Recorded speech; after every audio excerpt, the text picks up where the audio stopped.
তো আজি আমাৰ মাজত দাদা নোহোৱা হ'ব 8 দিন হ'ল।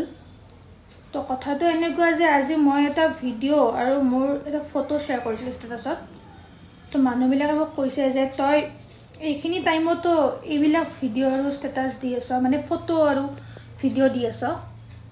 ফাৰ্ষ্ট কথা মই ক'ব খোজোঁ যে কোনো মানুহৰ ষ্টেটাছৰ ওপৰত ভিত্তি কৰি আপোনালোকে ক'ব নোৱাৰে যে মানুহজনে সুখত আছে নে দুখত আছে। এইটো এটা জাষ্ট মুমেণ্ট হয় যে তেওঁ অলপ সময়ৰ কাৰণে শ্বেয়াৰ কৰিছে।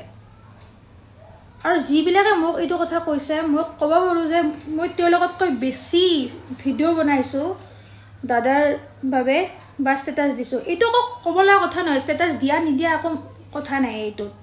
কাৰণ কিছুমানে ষ্টেটাছ দি বা লিখি নিজৰ দুখখিনি প্ৰকাশ কৰে, চবৰে বেলেগ বেলেগ হয়।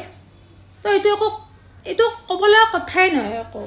জাষ্ট মই মানে এইটো ক'ব খুজিছোঁ যে মানুহৰ মেইন ফ'কাছটো কিহত হ'ব লাগে এতিয়া, যে আমি দাদাক কেনেকৈ জাষ্টিছ দিব পাৰোঁ আৰু উচিত বিচাৰ কেনেকৈ হ'ব লাগে এইটো ক্ষেত্ৰত, সেইটোহে আমাৰ মেইন ফ'কাছ হ'ব লাগে। এইটো নহয় যে এইৰ ভুল নাই একো তথাপিতো এক গালি দিওঁ বা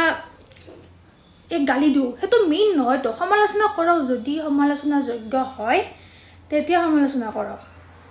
সমালোচনা কৰিব লাগে, যদি মানুহটোৰ ভুল আছে তেতিয়া মানুহজনেও গম পায় যে নিজৰ ভুল কি হৈছে। কিন্তু এইটো নহয় যে সমালোচনা আমি এনেই কৰোঁ ফূৰ্তিতে। আপোনালোকে চাওক ভাবি নিজে কি এইটো হয়নে, মানে কথাটো মানে সমালোচনা কৰিব লগা বিষয় হয়নে নহয় সেইটো চাওক প্ৰথমতে।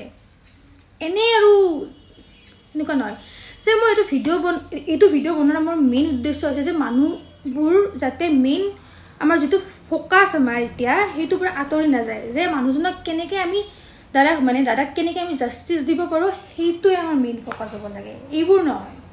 জাষ্ট মই নিজৰ মানে কথাখিনি ক'লোঁ যাতে মানে মোৰ খং উঠে যে মানুহবিলাক কি লৈ মানে এইবিলাক ভাবে, যে মানে মেইন ফ'কাছটো আমাৰ কিহত হ'ব লাগে আৰু মানে কি ভাবি আছোঁ সেইখিনিয়ে আৰু।